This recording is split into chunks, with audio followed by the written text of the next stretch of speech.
On ne va pas partir faire le tour du monde avec notre communication et on ne va pas la représenter telle qu'elle.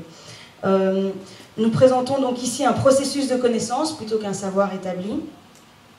On présente la mise en texte d'une pérégrination suscitée par la lecture de votre texte, Jacques Rancière. Et ce qu'on propose, ce sont de modestes connexions que nous avons établies entre vos propositions et nos lectures aussi bien de texte que d'images. C'est pour ça qu'on a ce dispositif de projection avec nous ce soir. Axel commencera et je reprendrai la parole ensuite. Merci. Donc, un mot que Juliette aurait pu dire aussi en parlant des cours modestes, c'est un mot qu'on aime bien, c'est le mot inachevé, qu'on emprunte à Paul Auffray. Et mon ordinateur sur les genoux est un petit peu une métaphore de cet inachèvement, parce que je travaillais encore à mon texte ce matin. Et donc voilà, et je vais aussi le lire, mais j'ai l'ordinateur à la place d'avoir le papier. Voilà, donc ce cours modeste, le point de départ, c'est... Non, ça va. Le point de départ de ce cours modeste, c'est le rapport à l'histoire. C'est à ce titre que Ivana nous a invités, et l'histoire de la Yougoslavie en particulier. Donc, histoire avec un grand H pour certains, ou bien histoire au pluriel pour d'autres. Voilà, tout ça est en question.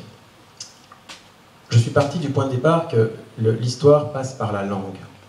Tout simplement l'accès à la langue, ou encore la traduction. Je profite de la présence de Leonardo Kovacevic, qui est donc traducteur, et une de mes pistes était de parler de la traduction.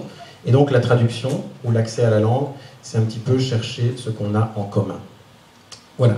Donc ma petite contribution, je l'ai imaginée comme un jeu. J'étais inspiré en cela par l'image que l'on trouve sur l'émission de France Culture consacrée à Jacques Rancière, que Ivana nous avait invité à écouter. Et donc on l'a écouté et c'était très intéressant.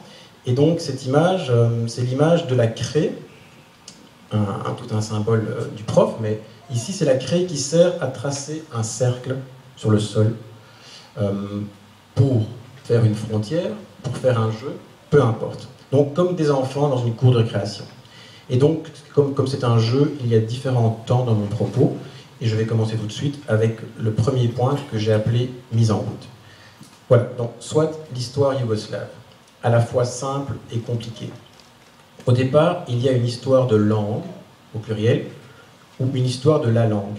Donc je suis tombé sur un livre dans ma bibliothèque, un livre pas encore lu, qui est sur la table des traces. Donc on vous invite à venir voir ici la table des traces, qui est un peu chaque fois une manière pour nous de montrer les sources que nous avons utilisées. Et donc vous pouvez les consulter. Il y a des agendas avec des comptes rendus de réunions. C'est vraiment les traces de notre chemin, avec Ivana, avec Jacques Rancière par texte interposé, mais tout est là.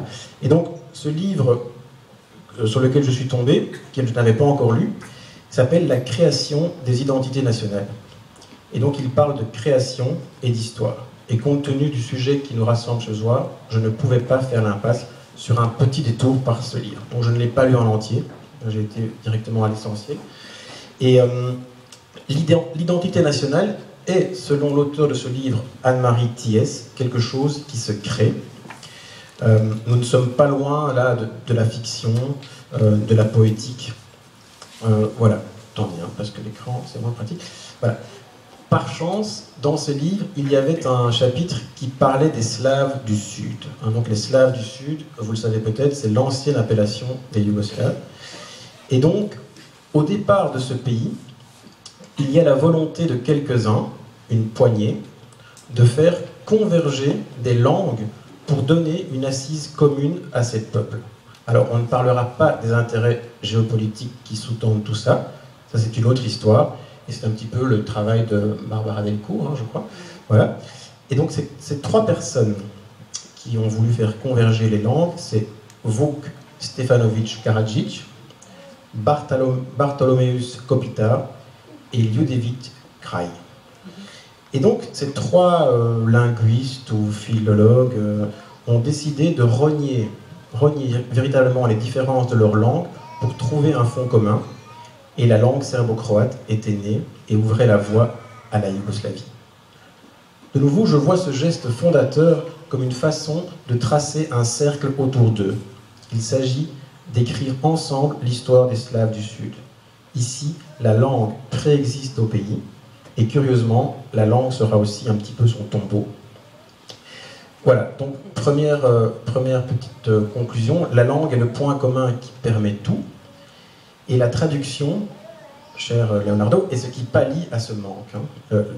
Et la fiction, comme écart, vient seconder la vérité. Ça, c'est pour préparer ce qui va arriver. Mon deuxième pas